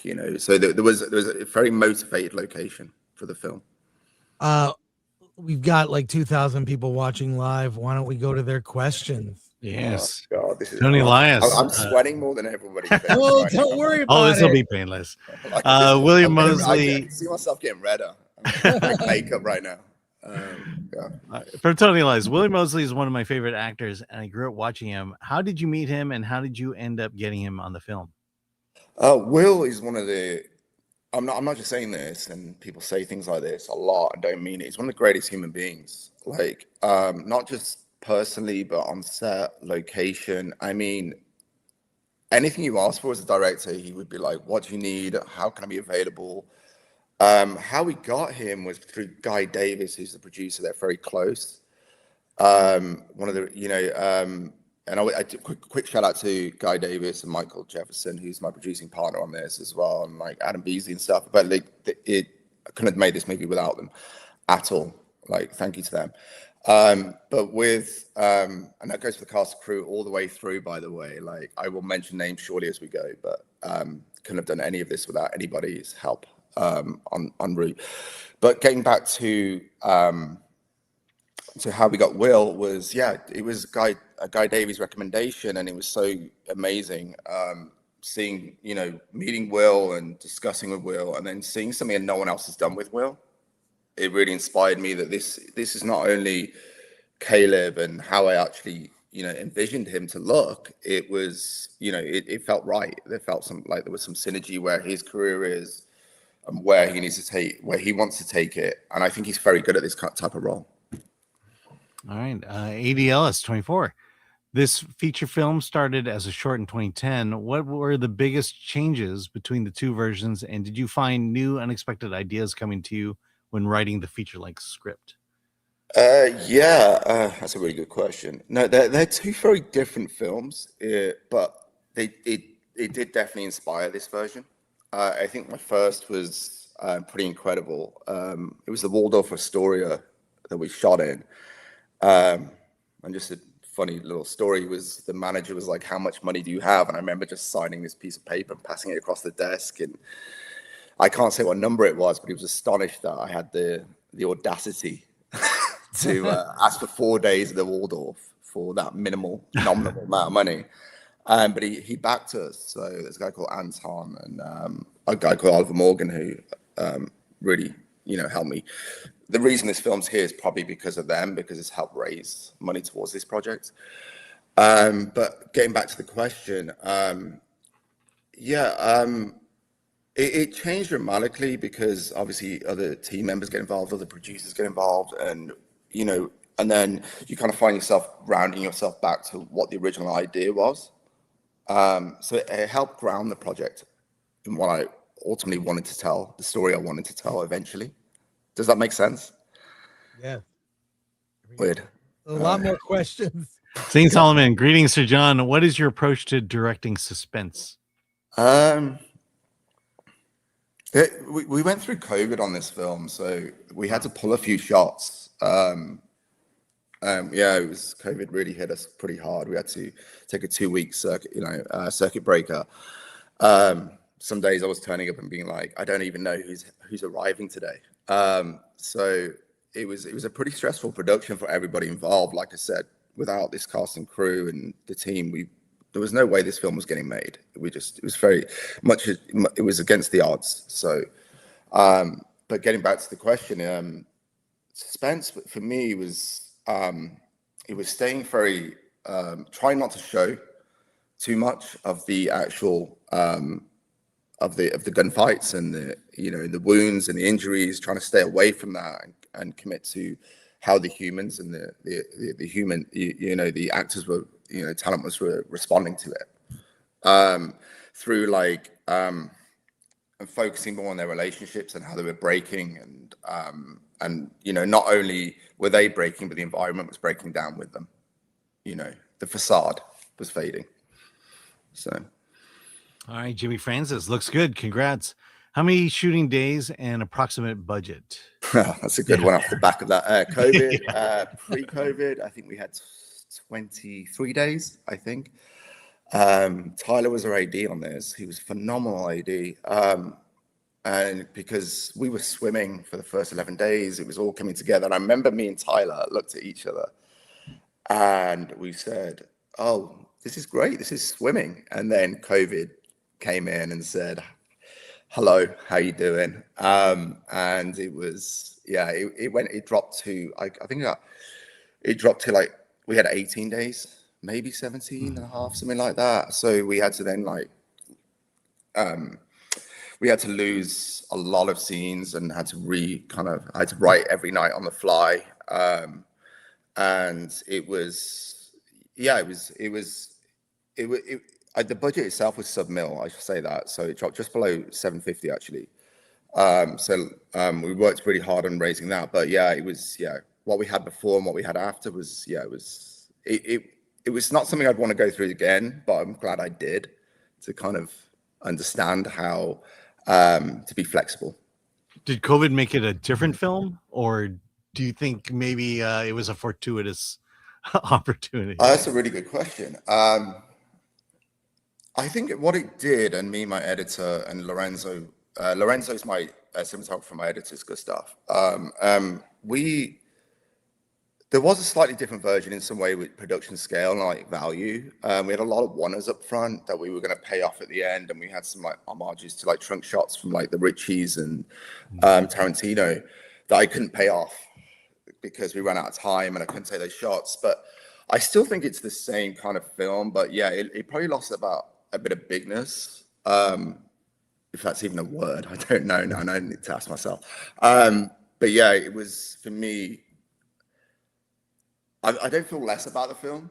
I feel like the experience I just feel sorry that we lost some really great performances and some really great one-ers, and that I would love to have at least had in a trailer, but it's not all possible.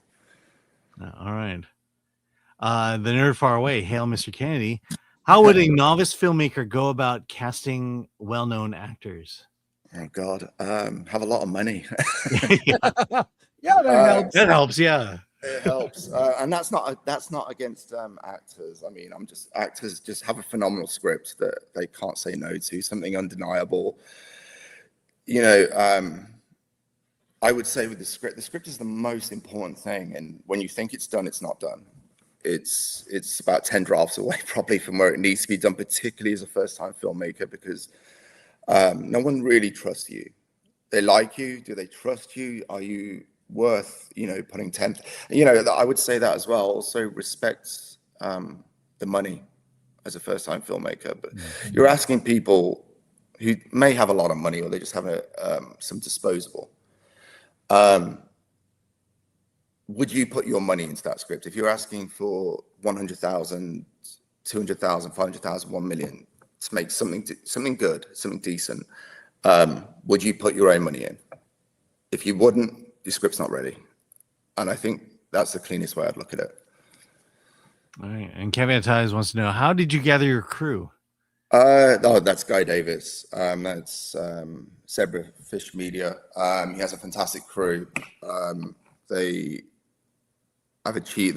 They have a great filmography they're building, and he just has a great crew. Like I like to think they accepted me and like me, but I think they're just very good people. They're just kind of very malleable, and great workers, hard ethic, good work ethic. So I got very fortunate that Michael Jefferson brought, and I know Guy from film school, but he was like, "You guys should do this together," and it was a great call. Yeah. Well, you guys are stealing all our productions, so you must have really great crews. Try not to. I'm actually we're producing a film up in LA soon, actually. So wow. Yeah, my friend. Well, good luck with that. Yeah, we've got access to a studio that's there now in Woodland. So it was like, yeah, I'm just producing that one though, just helping out. So yeah, but it's going to be a fun little thriller. So awesome. Franklin Sterling III, what was your inspiration for making the film with this subject matter? New money versus old money? New money versus old money. I'm from a place called, ultimately, like my mother and father are from very small villages in Ireland, and they moved to Birmingham, the UK. And they did pretty well for themselves. And I went to, really good. I went to good schools. I went to boarding schools. I went to just your average schools, and I just saw the difference between like the haves and have-nots and the elitism. And I was just really intrigued about how the old money that I saw, how they react to new money coming in. And it's just, there's always that for me, you can never quite have everything. I think we all know that there's always a trade-off. The old money wants to be more innovative. I found that really interesting because they can't be. That's just not the way they were built, or they don't understand the world. They weren't educated in that way. Whereas the new money, as much as it's innovative and forward-thinking, it wants to be recognized by the old money. And that was my inspiration. I wanted to see that kind of collide. And last question here, Alan, if you would. Yeah, you wear many different hats on this project: writer, producer, director. Which did you find most challenging, and where do you see your skills grow the most by the end of this film? That's a brilliant question. I think just to give back, I think writing is so difficult. It's so arduous. It's so time-consuming. When you're tracking, it's particularly on an ensemble piece, you're tracking every individual choice, every character, and you're trying to see in the finish line. It's very hard to stay in the writer's pocket and actually make something that should be on screen without trying to get there too fast before the story's ready. Producing, raising money, convincing people the story's worth it, convincing everybody that it's worth it. It's difficult from talent to team. And I'm not just talking about, a quality DP and a quality production team. I'm talking about all the HODs and all the way down to just really good people like sound, grips. I mean, everybody, if I miss anybody, I'm sorry. Just everybody that's making less money just to make your film, it's a privilege. And I really appreciate all of them. But I will say as a director, I know the director side's joy. It's crazy, but that part's just fun. And we had one last minute question come in right here. Okay, Belgrade Meeting for two. Do British productions mandate DEI? Is there pressure on diversity, equity, inclusion? I wouldn't say pressure. I come from Birmingham. It's very diverse. I love that. I traveled a lot. I try to find countries where it is more cultural. I want those experiences. So yeah, I think like when you're talking about what they're looking for, I would say, I think when you look at what England's looking for, if that's what I think that specific question is just something that tells a story about what England is now, and tells something unique. And I think that's undeniable. If you're telling the same story all the time, it gets boring. I think diversity is really important in film.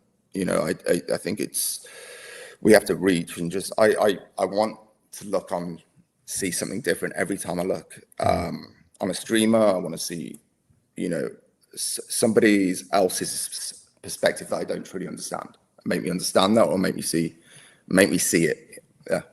Yeah. I mean, we talk about it. Is it forced or is it authentic? And I think most people authentic. No, I think it's coming from. There's no force. I didn't feel any force. No, authentic. It's just, I think it's coming from a place of just, you know, talking about the world we live in now.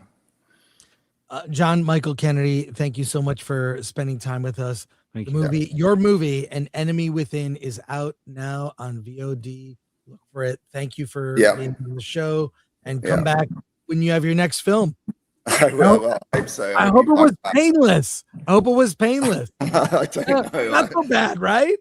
No, it wasn't that bad, but I'm definitely gonna take a walk. But thank you so much. Thank you so much, guys. I really appreciate it. Take care, John. Thanks again. All right, I hope you enjoy the week.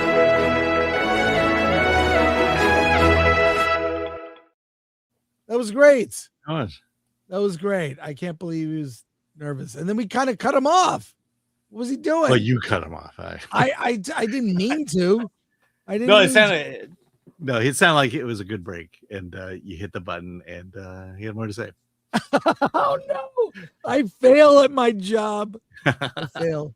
Well, I'm not going to fail today. We have one last review, one last kill. The Punisher, starring John Bernthal, is on Disney Plus.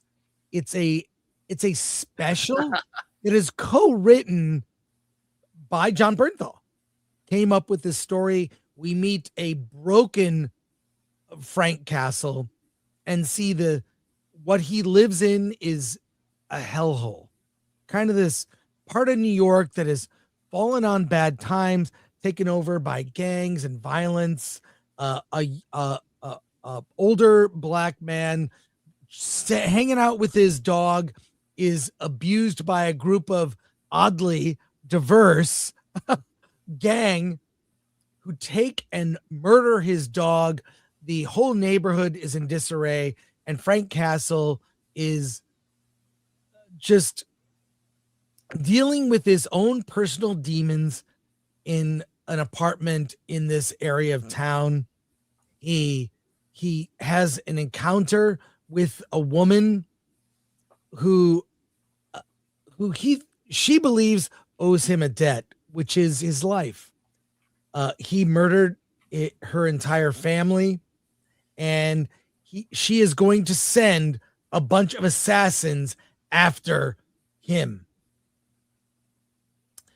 And this is actually a real character from the comics. Actually, in the show, she's in a wheelchair. In the comics, she has no arms and no legs. This character.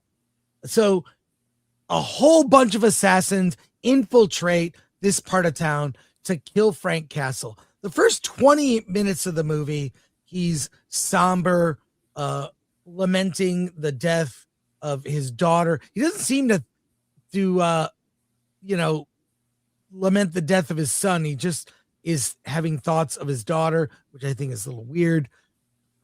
After about 20 minutes of this kind of watching him suffer and cry and visit the gravestone, all hell breaks loose when these assassins sent by this mob boss come to kill Frank. And it is full-on Raid Redemption with like some hyper violent kills. I would say it's the hard R-rated, and Frank kind of becomes the Punisher, not in his costume, by the way. Not in his costume. He's wearing a hoodie, of all things, which is kind of lame. But it involves like just nonstop violence for 20 minutes, fighting with axes, knives, guns, machine guns. Just anything he can grab turns into a weapon. He ends up falling off the building. That's why I kind of compared to the Raid. And it's this just surviving this onslaught of killers, coming full circle with bookending a part of the story that began with. I'll just say this. The story is thin. I mean, the story is like 2 sentences.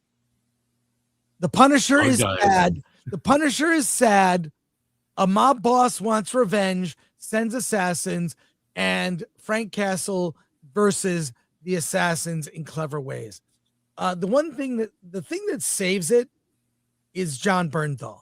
He is really great as this character. I will say there's some questionable CGI and some stunts that I think are not believable, but you can't deny that the action in this thing is fantastic.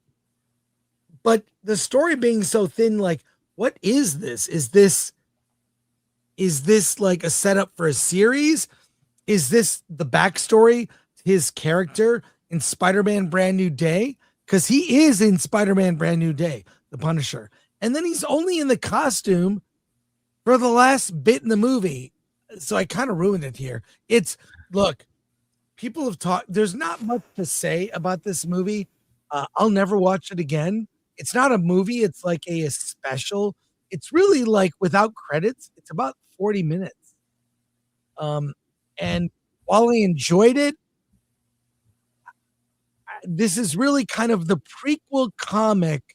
You know, sometimes they would do prequel comic books to films. This is like the prequel comic that gets you to where New York is at Spider-Man Brand New Day. Almost like they've done a couple of these things, like the movie Revenge of the Sith. Genndy Tartakovsky did a prequel cartoon to Revenge of the Sith, leading up to the events, which I thought was very good. So, one Punisher, One Last Kill. I enjoyed it. Is it worth subscribing to Disney Plus just for it? If you sign up for the trial, sure, but not going to move the needle. And the best thing about it, undeniable, John Bernthal is fantastic as this character. I think John Bernthal is really great in a lot of things. Loved him in Walking Dead. Less interested when his character exited. But, you know, I thought it was really good action, really thin story. And there you are. So if it wasn't called, well, I mean, is it a Punisher story? Yes. Yes. Okay. Is it, but it's all action. If it wasn't, it would still be a good action movie. Honestly, the action stunts I thought were very well done, hyper violent. A lot of I'll say that the gunplay and the blood that you see, a lot of it was digital. And they do this a lot these days with guns because blanks can be dangerous to use, right? Alec Baldwin kind of changed things. So a lot of the gunfire you see in this, I notice it because I've seen this trend. It's digital gunshots, but the sound design is so good, you don't really notice it. And the over-the-top blood, a lot of that is digital too. It didn't take away so much. I still enjoyed it, but can't see subbing to Disney Plus just for this. Let's go to comments, if any. Yeah. ADL, so the Punisher is mad as hell and can't take it anymore. Well, he will be once he sees Mandalorian and Grogu. He will be there. And he will be in Avengers Doomsday. Is that something that was at the end of it? Or no? Sons of Shoutcast, more emotional discontent, still not really Punisher. Exactly. Yeah. Toka.Razar, is there a hallway scene? There are hallway scenes. I wouldn't call them that. I'd say they're violent gun, knife scenes. Daredevil had some good hallway scenes. Tony Elias, Jeremy Johns, and Tyrone Magnus quite enjoyed this special.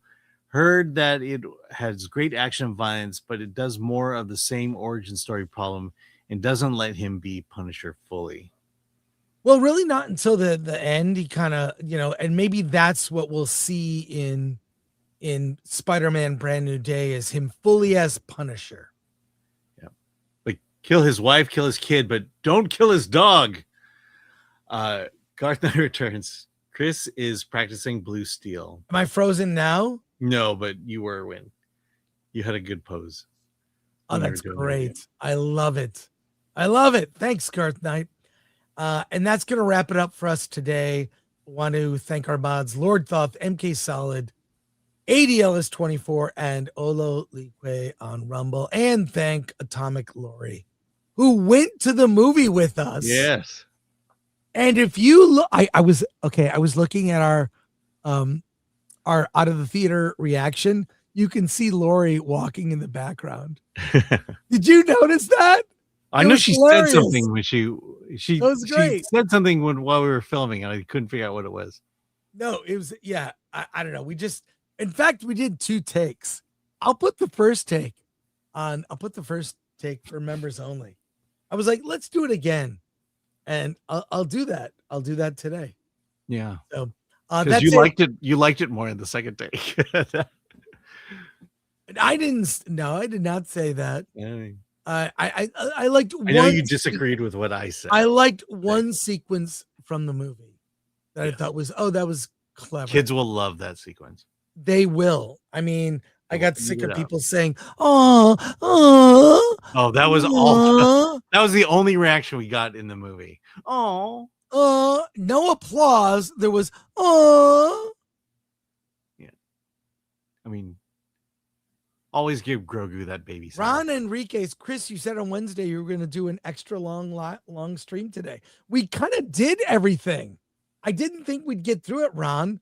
I was going to make up for it, but we got all all right, Ron, just for you, I'm going to do a bonus news story that I wasn't going to do. I'm going to do it. Okay. I'm going to do it. Y'all had me ramped up for ending. Yeah, well, now I have to redo the ending. Blame Ron! Mortal Kombat 2 writer on working with Marvel. We saw Mortal Kombat 2. You may have liked it, you may have not liked it, but I'll say I had fun with it. But the writer Jeremy Slater talks about Marvel, and we have the article here from the Hollywood Reporter. Let's go to this story, Alan, if you would. I know you've got the notes. Yes. Let's go.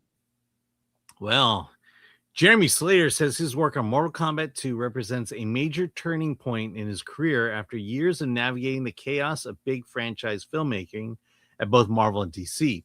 Slater reflected openly on how difficult his early superhero work was, especially his 6-month stint writing Fantastic Four for Fox. That was the movie before with Miles Teller.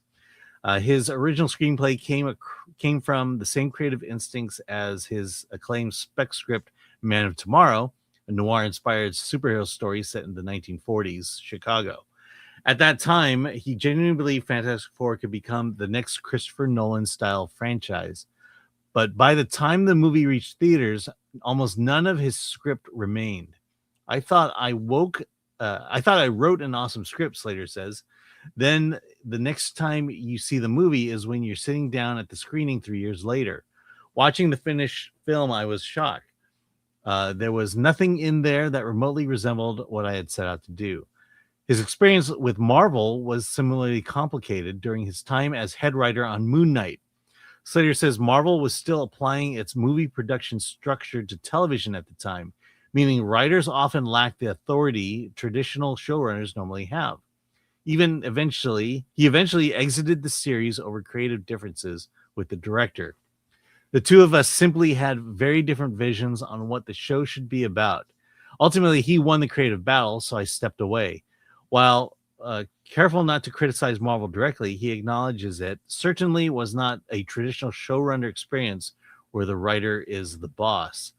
Slater also participated in an early brainstorm session with James Gunn and Peter Safran over the new DC Universe plans. He described Gunn as someone with a very clear vision for the DCU, and he said he would drop everything to help Gunn and Safran with future projects.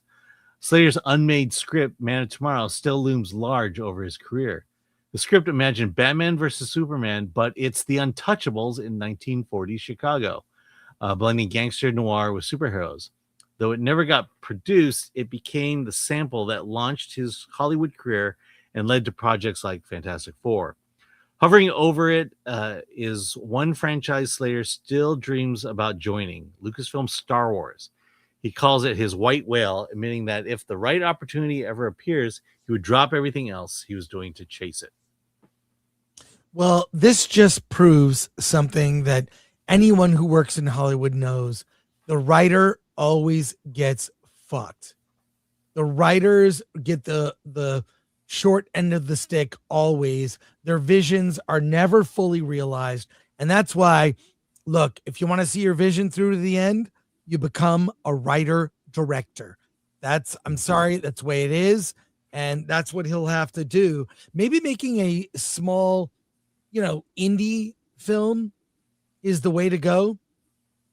But honestly, I'm not surprised by any of this. I would have liked to have seen that, like, he compares his vision of the Fantastic Four to like what Chris Nolan was doing with Batman. I would have loved to have seen that. We got the whimsical Fantastic Four, which didn't quite work with Pedro Pascal. So, again, this is a story as old as time. It's as old as the casting couch. The writer gets screwed. What do you think, Alan? Yeah. I know it's hard because except for Mortal Kombat, this guy's story is I submitted a script, I wrote, and none of it was used.